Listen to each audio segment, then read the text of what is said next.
प्यारे बच्चों, आप सभी को मेरा प्यार भरा नमस्कार। आइए आज हम ब्रेन रूट की कक्षा 7 के हिंदी व्याकरण का पाठ नंबर 8 लिंग, वचन और कारक का पठन पाठन करते हैं।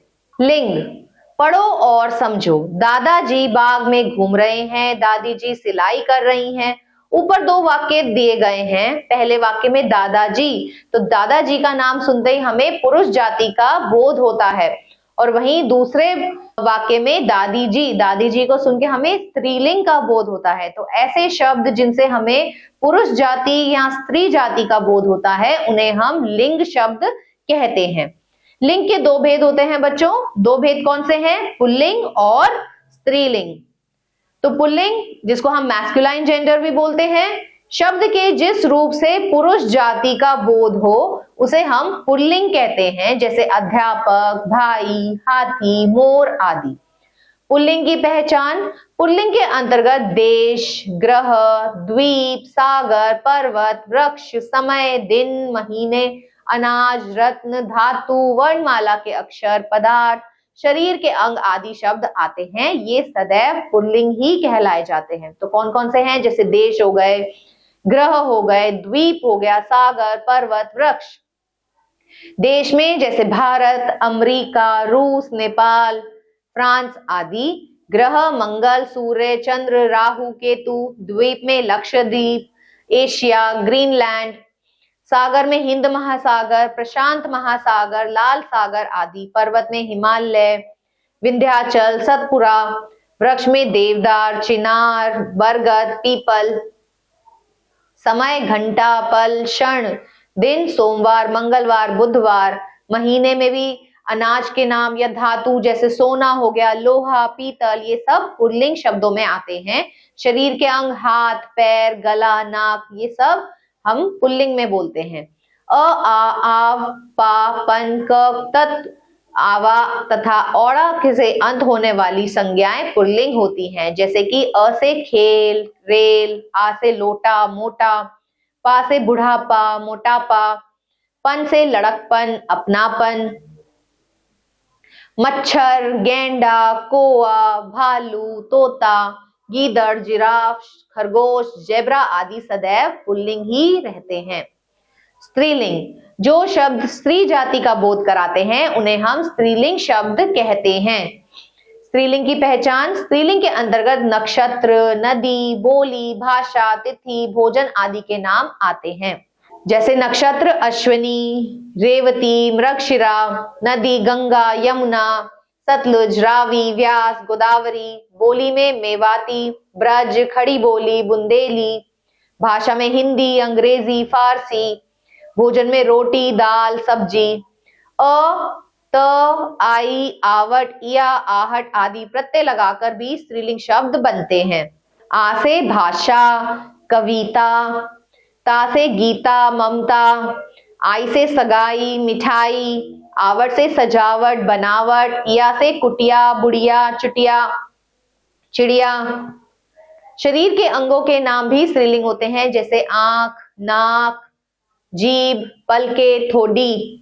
कुछ आभूषण और परिधान भी स्त्रीलिंग होते हैं, जैसे साड़ी, सलवार, धोती, टोपी, पैंट। कुछ मसाले आदि भी स्त्रीलिंग के अंतर्गत आते हैं, जैसे दालचीनी, लौंग, हल्दी, मिर्च आदि। कुछ शब्द ऐसे होते हैं जो स्त्रीलिंग और पुल्लिंग दोनों के रूप में प्रयोग किए जाते हैं, जैसे कि राष्ट्रपति, उपराष्ट्रपति, प्रधानमंत्री, मुख्यमंत्री, चित्रकार, पत्रकार, डॉक्टर, सेक्रेटरी, लेक्चरर। बर्फ, मेहमान, शिशु, दोस्त, मित्र आदि। इन शब्दों के लिंग का परिचय योजक चिन्ह, क्रिया अथवा विशेषण से मिलता है। आइए देखिए कैसे इस तरह के शब्दों को लिंग की पहचान की जा सकती है। श्रीमती प्रतिभा पाटिल भारत की प्रथम महिला राष्ट्रपति थी, तो राष्ट्रपति के आगे आपने क्या लगा दिया? महिला। डॉक्टर राजेंद्र प्रसाद भारत के प्रथम राष्ट्रपति थे। पुल्लिंग से स्त्रीलिंग बनाने के नियम, शब्दों में विभिन्न प्रत्यय जोड़कर पुल्लिंग शब्दों को स्त्रीलिंग शब्दों में बदला जा सकता है। जैसे छात्र, छात्र में आप आ लगा देते हैं तो क्या बन जाएगा? छात्रा। मूर्ख, मूर्खा, सुत, सुता। पूज्य, पूज्या। आचार्य, आचार्या। वृद्धा, अध्यक्षा, आत्मजा, शिष्य, शिष्या, प्रिय, प्रिया, भवदीय, भवदिया, अनुज, अनुजा। आ को ई करके नाना, नानी, पुत्र, पुत्री, ब्राह्मण, ब्राह्मणी, पोता, पोती, दादा, दादी, दास, दासी। ऐसे ही इका जोड़कर अध्यापिका, सेविका, संपादिका, बालिका, गायिका, चालिका। आ को इया करके लोटा, लुटिया, चिड़ा, चिड़िया, सुनार, सुनारिन, कुम्हार, कुम्हारिन। तो यहां हमने क्या किया, इन जोड़ दिया आ की जगह। और ऐसे ही अगर हम आइन जोड़ दें, जैसे चौधरी का हो जाएगा चौधराइन, ठाकुर का हो जाएगा ठकुराइन। नी जोड़ देंगे तो शेर का हो जाएगा शेरनी, सिंह का हो जाएगा सिंगनी, ऊंट का ऊंटनी, रीछ का रीछनी। पुल्लिंग शब्दों के अंत में ता के स्थान पर त्री जोड़कर, जैसे अभिनेता का क्या हो जाएगा अभिनेत्री, विधाता विधात्री, दात्री, प्रबंधकर्त्री।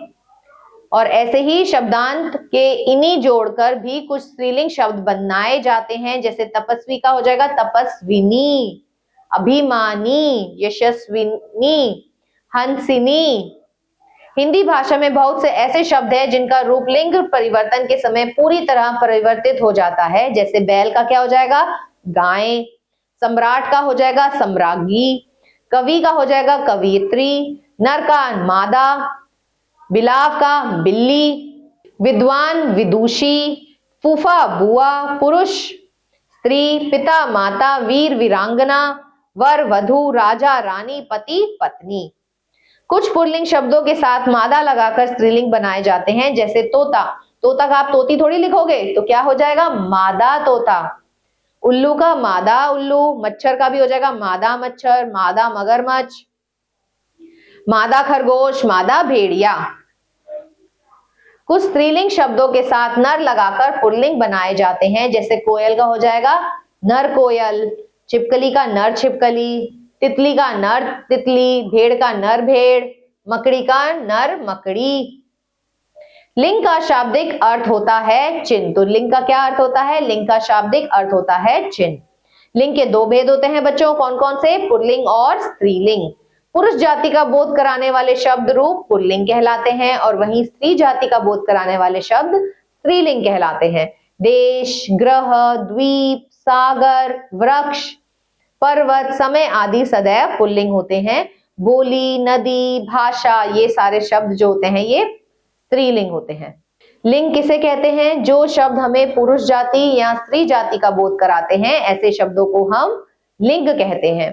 पुल्लिंग और स्त्रीलिंग शब्दों की पहचान किस प्रकार की जाती है। पुल्लिंग शब्द वे होते हैं जो पुरुष जाति का बोध कराते हैं, और स्त्रीलिंग शब्द वे होते हैं जो स्त्री जाति का बोध कराते हैं। आंख शब्द स्त्रीलिंग है या पुल्लिंग, तो आंख बच्चों ये एक स्त्रीलिंग शब्द है। आओ अब लिखें, निम्नलिखित शब्दों के लिंग बदलकर लिखो। सम्राज्ञी, सम्राज्ञी किसका हो जाएगा बच्चों, ये हो जाएगा, इसका पुल्लिंग हो जाएगा सम्राट। हलवाइन, तो इसका हो जाएगा हलवाई। मच्छर का हो जाएगा मादा मच्छर।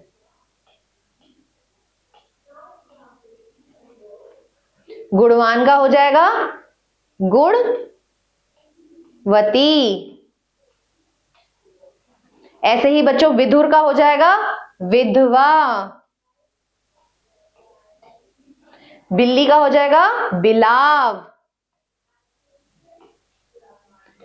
बाकी के भाग आप अपने आप से अपनी अभ्यास पुस्तिका में अभ्यास करेंगे। नीचे दिए गए वाक्यों में रेखांकित शब्दों का लिंग पहचान कर लिखो। तो कंप्यूटर, कंप्यूटर बहुत पसंद है, मुझे अपना कंप्यूटर बहुत पसंद है, तो इसमें कौन सा शब्द हो जाएगा बच्चों, ये पुल्लिंग शब्द में हम लिखेंगे, तो यहां आप पुल्लिंग लिखेंगे। मंगल ग्रह, ग्रहों के नाम कैसे थे, सारे के सारे पुल्लिंग में आते हैं, इसलिए आप यहां पर भी पुल्लिंग लिखेंगे।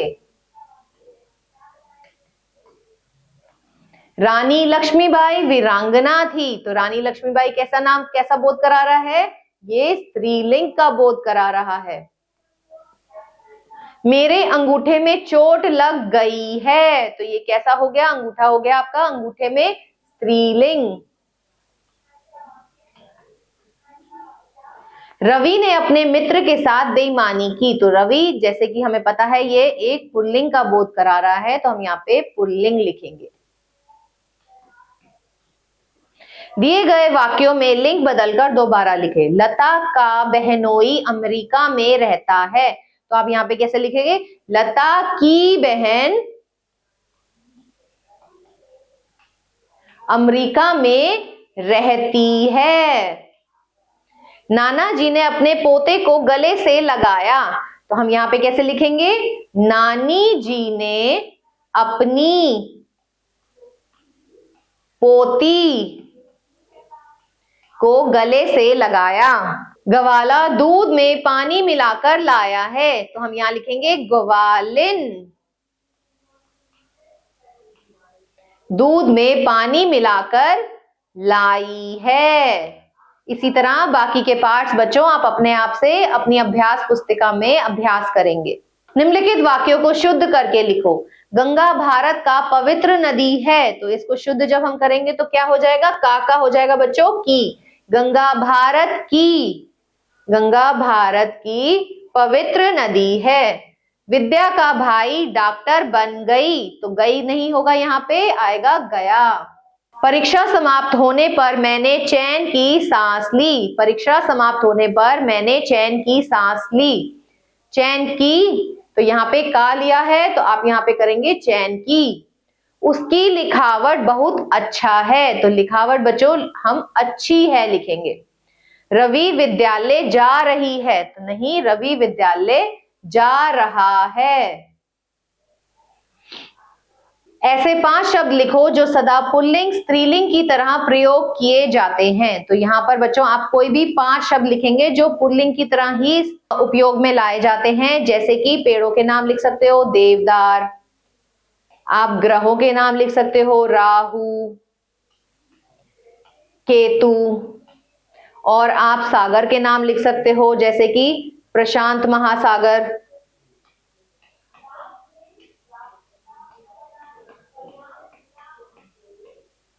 खरगोश लिख सकते हो। नित्य स्त्रीलिंग की तरह प्रयोग किए जाएं तो इसमें हम भाषा लिख सकते हैं, भाषा को हम प्रयोग करते हैं। हम गंगा नदी का नाम लिख सकते हैं, गंगा लिख सकते हैं, गंगा हम हमेशा स्त्रीलिंग की तरह ही उपयोग में लाएंगे। आंखें लिख सकते हो आप, मेरी आंखें खुल गई, तो आंख हो गया आपका शरीर के अंग हो गए। उसके बाद कोयल है, कोयल को आप सदैव कोयल ही लिखोगे, और इसके लिए अगर हम इसका पुल्लिंग बनाएंगे तो हम उसको लिखेंगे नर कोयल।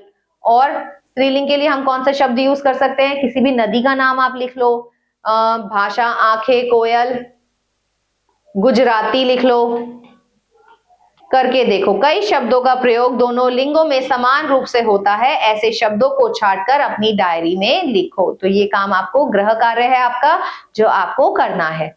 वचन, वचन का मतलब होता है बच्चों नंबर। पढ़ो और समझो। केला, केले, केला होता है एक, और बहुत सारे केले हो तो हम क्या लिखेंगे, केले। तोता, तोते। ऊपर दिए गए चित्रों के नीचे लिखे शब्दों को ध्यान से पढ़ो। केला और तोता शब्दों से उनकी संख्या में एक का होने का बोध हो रहा है, तथा केले और तोते शब्दों से उनके संख्या में अनेक होने का बोध हो रहा है। एक या अनेक का बोध कराने वाले शब्द वचन कहलाते हैं।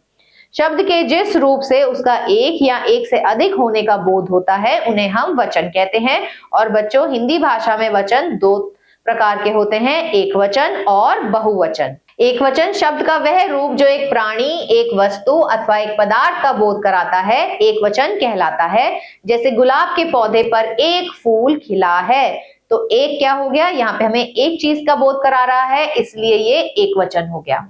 मैंने पुस्तकालय से एक पुस्तक ली, तो पुस्तक क्या हो गया, एक वचन। बहुवचन शब्द का वह रूप जो 2 या 2 से अधिक प्राणियों, वस्तुओं और पदार्थों का बोध कराता है, वह बहुवचन कहलाता है। गुलाब के पौधे पर कई फूल खिले हैं, तो कई, कई से हमें पता चल रहा है कि बहुत सारी चीजों की बात हो रही है, इसलिए ये क्या हो गया, ये बहुवचन हो गया। मैंने पुस्तकालय से 2 पुस्तकें ली। तो पुस्तकें कितनी ली है मैंने? 2। ये एक से ज्यादा हो गई है, इसलिए हम बहुवचन का इस्तेमाल करेंगे।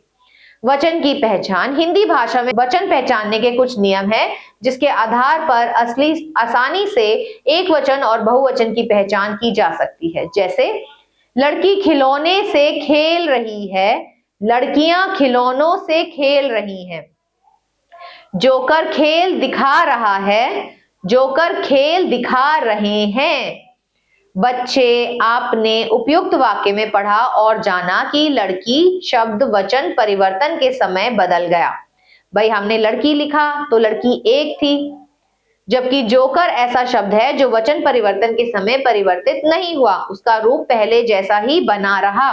बच्चों, ऐसा इसलिए है क्योंकि जोकर शब्द के वचन की पहचान उसके द्वारा की गई क्रिया के रूप से हो रही है, जबकि लड़की के वचन की पहचान संज्ञा के द्वारा हो रही है। इस प्रकार यह स्पष्ट है कि वचन की पहचान संज्ञा, सर्वनाम, विशेषण अथवा क्रिया के द्वारा की जा सकती है। हिंदी भाषा में आकर आदर प्रकट करने के लिए एक वचन के स्थान पर बहुवचन का प्रयोग किया जाता है। जैसे लाल बहादुर शास्त्री लोकप्रिय नेता थे, दादाजी आराम कर रहे हैं। तो यहाँ हम आदर प्रकट करने के लिए एक वचन की जगह बहुवचन का प्रयोग कर रहे हैं। कुछ शब्द सदैव एक वचन में रहते हैं, जैसे प्रजा, आग, सत्य, हवा, क्रोध, वर्षा, छाया आदि। आकाश में बादल छाए हैं, वर्षा रुक गई है। द्रव्यवाचक, भाववाचक तथा व्यक्तिवाचक संज्ञाएं सदैव एक वचन में प्रयोग होती हैं, जैसे चीनी, चांदी, सोना, पानी, तेल, घी, दूध आदि। तो इनका प्रयोग हम हमेशा एक वचन में ही करते हैं। आज दूध अच्छा नहीं आया। पाप से घृणा करो, पापी से नहीं। कुछ शब्द सदैव बहुवचन में रहते हैं, जैसे प्राण, हस्ताक्षर, दर्शन, बाल, होश, दाम आदि। सैनिक लड़ते लड़ते प्राण न्यौछावर कर गए। सामने शेर देखकर सबके होश उड़ गए। उसके बाल बहुत लंबे हैं। तो बाल कोई एक तो होता नहीं, बहुत सारे बाल होते हैं, तो ये हम बहुवचन में ही प्रयोग में लाते हैं। क्या तुमने हस्ताक्षर कर दिए हैं? तो ये भी हम हमेशा बहुवचन में ही प्रयोग में लाएंगे। एक वचन से बहुवचन बनाने के नियम। आकारांत शब्द के अंत में ए जोड़कर, जैसे पत्ता, पत्ता का हो जाएगा पत्ते, भाला का भाले, बच्चा का बच्चे, कीड़ा का कीड़े, रास्ता का रास्ते, भाला का भाले। आकारांत शब्दों के अंत में ए जोड़कर, जैसे पुस्तक का हो जाएगा पुस्तकें, बहन का बहने, पतंग का पतंगे, सड़क का सड़कें। आकारांत शब्दों के अंत में ए जोड़कर, जैसे कथा का हो जाएगा कथाएं, शाखा का हो जाएगा शाखाएं, कन्या का हो जाएगा कन्याएं, लता का हो जाएगा लताएं। इकारांत और इकारांत शब्दों के अंत में या जोड़कर, जैसे रीति का हो जाएगा रीतियां, नारी का हो जाएगा नारियां, अलमारी अलमारियां, लिपि लिपियां, चाबियां, छुट्टियां, कलियां, विधियां, जातियां, पत्तियां। वचन बदलते समय बड़ी ई की मात्रा छोटी ई की मात्रा में बदल जाती है। या शब्दांशों को या करके, जैसे गुड़िया है और उसमें आपने जब चंद्र बिंदु लगा दिया तो वो बहुवचन में परिवर्तित हो गई। चुईया चुईया, लुटिया लुटिया। उकारांत उकारांत तथा औकारांत शब्दों के अंत में ए जोड़कर, तो वस्तु का हो जाएगा वस्तुएं, ऋतु का हो जाएगा ऋतुएं, गौ का हो जाएगा गौएं। बहुवचन बनाते समय बड़े ऊ की मात्रा छोटे ऊ की मात्रा में बदल जाती है। गण, वृंद, जन, वर्ग, दल, लोग आदि शब्द जोड़कर मुनि मुनिगण, पाठक गण, पक्षी वृंद, नर्तक दल, सैनिक दल, कर्मचारी वर्ग। तो इस तरीके से भी हम बना सकते हैं एक वचन से बहुवचन। हम का हो जाएगा हम लोग, आप लोग, मित्र का हो जाएगा मित्रगण या मित्र वर्ग, गुरु का हो जाएगा गुरुजन, छात्र का हो जाएगा छात्रगण। कुछ शब्द ऐसे भी हैं जो एक वचन और बहुवचन में सदैव एक समान रहते हैं, जैसे हाथी, घर, आज, कल, दूध, पानी, घी, तेल, चाय। अगर शब्द युगम जोड़े दिए गए हैं तो बहुवचन बनाते समय यह ध्यान देना जरूरी है कि दोनों शब्दों के वचन ना बदलकर केवल अंतिम शब्द का ही वचन परिवर्तित किया जाता है। जैसे भाई बहनों, तो हम भाइयों बहनों नहीं लिखेंगे, भाई और बहनों। भेड़ बकरी, भेड़ बकरियां। आओ दोहराएं। शब्द के एक या अनेक होने का बोध कराने वाले शब्द वचन कहलाते हैं। वचन के दो भेद होते हैं बच्चों, एक वचन और बहुवचन। वचन की पहचान संज्ञा, सर्वनाम, विशेषण, क्रिया आदि के द्वारा भी होती है। आकाश, जनता, वर्षा, पानी, छाया, हवा, क्रोध, आग, प्रजा, सत्य आदि शब्द सदैव एक वचन में रहते हैं। द्रव्यवाचक, भाववाचक तथा व्यक्तिवाचक संज्ञाएं सदैव एक वचन में हो रहती हैं। आदर प्रकट करने के लिए एक वचन के स्थान पर बहुवचन का प्रयोग किया जाता है। प्राण, बाल, होश, हस्ताक्षर, दर्शन, दाम, आंसू आदि हमेशा बहुवचन में ही रहते हैं।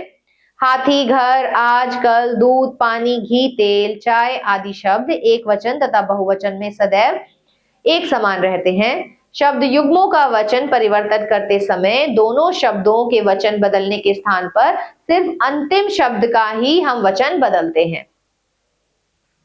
वचन किसे कहते हैं? वचन वे शब्द हैं जिनसे हमें पता चलता है कोई वस्तु, व्यक्ति एक है या अनेक है। वचन के कितने भेद होते हैं? इसके दो भेद होते हैं, एक वचन और बहुवचन। दो शब्द ऐसे बनाओ जो सदैव बहुवचन में प्रयोग होते हैं, जैसे कि हस्ताक्षर। और कौन से शब्द हो जाएंगे बच्चों? आपने लिखा हस्ताक्षर हो गया, या आपने दूध के बारे में बात करी, तो ये हमेशा बहुवचन में ही प्रयोग होते हैं। नीचे दिए गए शब्दों के बहुवचन में बदलिए। भाला, भाला का क्या हो जाएगा बच्चों? भाले। Very good. तो यहाँ पे आप लिखेंगे भाले। अलमारी, अलमारियां। कीड़ा, कीड़े। ऋतु, ऋतु। ऋतुएं। लेखिका, लेखिकाएं। बाकी के भाग आप अपने आप से अपने अभ्यास पुस्तिका में अभ्यास करेंगे। निम्नलिखित वाक्यों का वचन परिवर्तन कर वाक्य दोबारा लिखो। बिल्लियां और कुत्ते आपस में लड़ रहे हैं, तो आप यहां लिखेंगे बिल्ली और कुत्ता आपस में लड़ रहे हैं। रवि को लाल रंग की कमीज अच्छी लगती है। रवि को लाल रंग की कमीजें अच्छी लगती हैं। लड़के खेल रहे हैं। लड़का खेल रहा है, तो आप यहाँ पे लड़का हो जाएगा, यहाँ लड़का हो जाएगा, और यहाँ पे खेल रहा है। मैं आगरा से एक गुलदस्ता लाया। मैं आगरा से गुलदस्ते, तो आप यहाँ पे गुलदस्ते लिखेंगे। लाया। नीचे दिए वाक्यों में वचन बताओ। आतंकवादी पुलिस द्वारा मारे गए, तो आतंकवादी, ये पूरे समूह के बारे में बात हो रही है बच्चों, इसलिए ये कैसे हुए? ये बहुवचन हुआ। तो आप यहाँ पे बहुवचन लिखेंगे। बैंक को चोरों ने घेर लिया, तो चोरों की बात हो रही है, तो ये भी कैसा हो गया? ये भी बहुवचन हो गया। जलेबी पर मक्खियां भिन भिना रही हैं, तो मक्खियां, तो यहाँ पे भी बच्चों ये बहुवचन ही है। किसान खेत से अन्न उगाते हैं, तो किसान कैसे हो जाएंगे? किसान पूरे समूह की बात हो रही है, तो ये भी बहुवचन ही है। आकाशी की दुख भरी कहानी सुनकर मेरे आंसू आ गए, ये है आपका एक वचन। राम की मां बाजार जा रही है, तो ये भी बच्चों क्या है? एक वचन। रिक्त स्थानों में उचित शब्द लिखो। घायल सैनिक ने डैश त्याग दिए, प्राण त्याग दिए। फूलों पर अनेक तितलियां मंडरा रही हैं। डैश अपने बिल में घुस गया, तो खरगोश अपने बिल में घुस गया। हमने 7 डैश खरीदी, हमने 7 मेजें खरीदी। नदी में डैश चल रही है, नदी में नाव चल रही है। तूफान में पेड़ की डैश टूट गई, तूफान में पेड़ की डाली टूट गई। करके देखो। धातु, पदार्थ, प्रकृति, समूहवाचक संज्ञा तथा भाववाचक संज्ञा सदैव एक वचन में रहती हैं। क्यों? प्रत्येक का एक एक उदाहरण देकर अपनी कक्षा में चर्चा करो। तो यह बच्चों आपका गृह कार्य है। संप्रदान कारक। बाढ़ पीड़ितों के लिए चंदा जमा किया गया। बच्चों ने अनाथालय को पुस्तकें भेंट की। तो यहाँ पर आप क्या देख रहे हो बच्चों कि क्रिया किसी न किसी के द्वारा की गई है। जैसे चंदा बाढ़ पीड़ितों के लिए जमा किया गया है और पुस्तकें अनाथालय को भेंट की गई हैं। तो जहाँ कर्ता जिसके लिए कार्य करता है या जिसे कुछ देता है उसे बताने वाले शब्दों को हम क्या कहते हैं? संप्रदान कारक। इस कारक के परसग है को, के लिए तथा हेतु। संप्रदान कारक की पहचान किस, को, किसके लिए और किस हेतु प्रश्न से हम करते हैं, जिससे हमें उत्तर जिसका मिलता है उससे हमें पता चलता है कि कौन सा कारक है। माँ ने सबको भोजन खिलाया। माँ ने किसको भोजन खिलाया? सबको। तो को आ रहा है ना बच्चों, तो इसमें इसलिए कौन सा कारक हो गया? संप्रदान कारक। जतिन नरेंद्र के लिए उपहार लाया। तो जतिन किसके लिए उपहार लाया? नरेंद्र के लिए। तो के लिए कौन सा कारक हो गया? संप्रदान कारक। फिर आता है आपादान कारक, जिसको हम एब्लेटिव केस भी बोलते हैं। पेड़ से सूखे पत्ते गिर रहे हैं। बच्चा छत से गिर पड़ा। तो यहाँ पे क्या हो रहा है? बच्चा जो है छत से गिर पड़ा, अलग हो रहा है, या पत्ते जो है पेड़ से अलग हो रहे हैं। तो इस ऐसे वाक्यों में जो पत्तों का पेड़ से अलग होना या बच्चे का छत से अलग होना व्यक्त किया जा रहा है, अतः ये आपादान कारक है। जिस शब्द से संज्ञा और सर्वनाम से अलग होने, दूरी बताने, तुलना करने, डरने, लजाने आदि के भाव का पता चलता है उसे आपादान कारक कहते हैं। अलग होना, जैसे गंगा हिमालय से निकलती है तो अलग हो रही है ना, तो से आ रहा है। नहीं तो आपने देखा है कर्ता ने कर्म को कर्ण से हम कहाँ और प्रयोग कर रहे थे? कर्ण कारक में भी प्रयोग कर रहे थे। तो वहां पर हम द्वारा के लिए यूज कर रहे थे, और यहाँ क्या है? यहाँ हम हिमालय से अलग हो रही है ना, तो इसलिए हम यहाँ पे कौन सा कारक उपयोग में लाएंगे? आपादान कारक। दूरी बताने, मेरे पिताजी कलकत्ता से दिल्ली पहुंचे। तुलना करने, पहलवान खली से लंबा और ताकतवर कोई नहीं है। डरने, सभी यात्री लुटेरों से डर गए।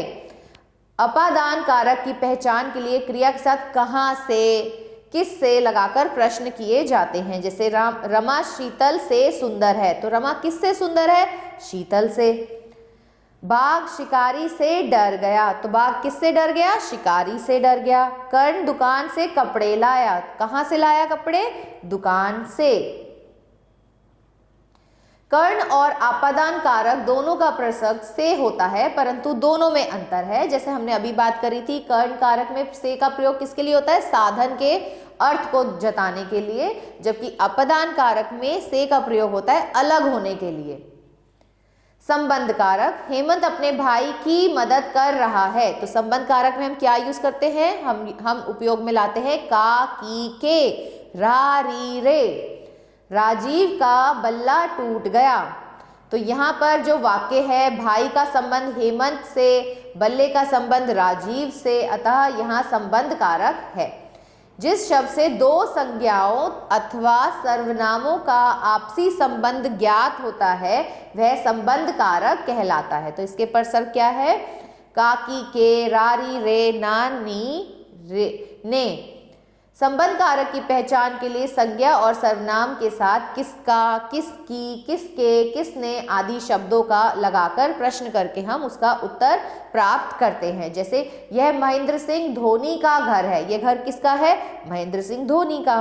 कल अनीता की शादी है। कल किसकी शादी है? अनीता की।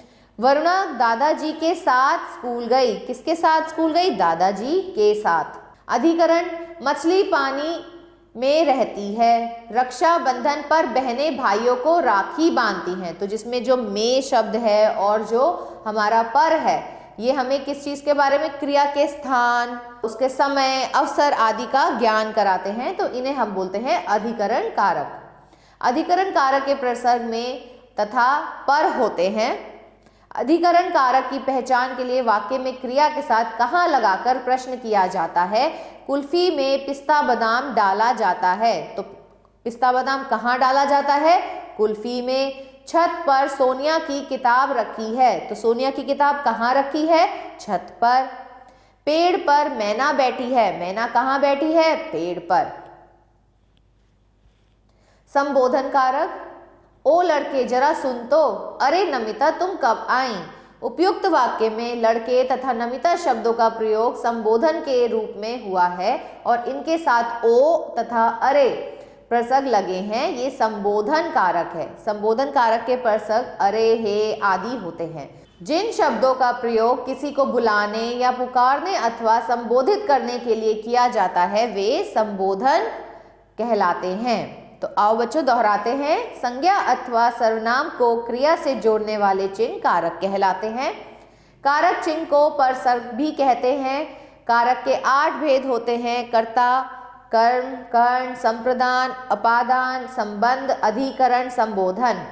कर्ण और अपादान कारक दोनों का परसर्ग क्या होता है? से, परंतु दोनों में इसका उपयोग अलग अलग रूप से किया जाता है। कर्ण कारक में से प्रसंग का प्रयोग साधन के अर्थ के लिए किया जाता है, जबकि अपादान में अलग होने के लिए किया जाता है। जरा बताओ तो कारक किसे कहते हैं?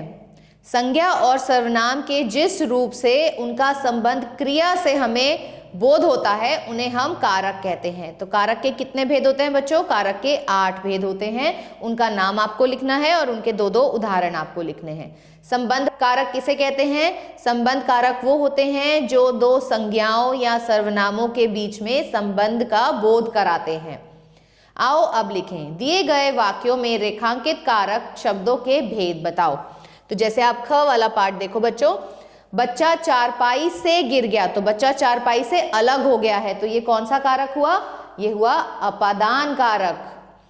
अरे बाप रे, अरे का उपयोग कर रहे हैं, प्रयोग कर रहे हैं, तो ये किसके लिए होता है? ये होता है संबोधन के लिए। मेरी किताब कहाँ रखी है? तो यहाँ मेरी की बात हो रही है, मतलब कर्ता कारक की बात हो रही है। बाकी के भाग आप अपने आप से अपने अभ्यास पुस्तिका में स्वयं करेंगे। नीचे दिए वाक्यों को उचित प्रसंग द्वारा पूरा करो। आजकल डॉक्टर घर पर नहीं मिलते, तो आप यहां पे लिखेंगे पर। बच्चे ने गुरुजी को उपहार दिया। तुलसीदास जी की रामचरितमानस मैंने पढ़ी है, तो यहां पर आप की लिखेंगे। तुम्हारे मेरठ आने की सूचना मुझे पत्र द्वारा मिली। बाकी के भाग आप अपने आप से अपनी पुस्तक में स्वयं करेंगे। निम्नलिखित वाक्यों में हुई कारक संबंधी अशुद्धियों ठीक करके लिखो। मैदान पर दर्शक मैच देख रहे हैं, तो पर नहीं आएगा बच्चों, यहां पे आएगा मैदान में दर्शक। माता जी ने गरीबों के लिए वस्त्र दान किए। माता जी ने गरीबों को वस्त्र दान किए।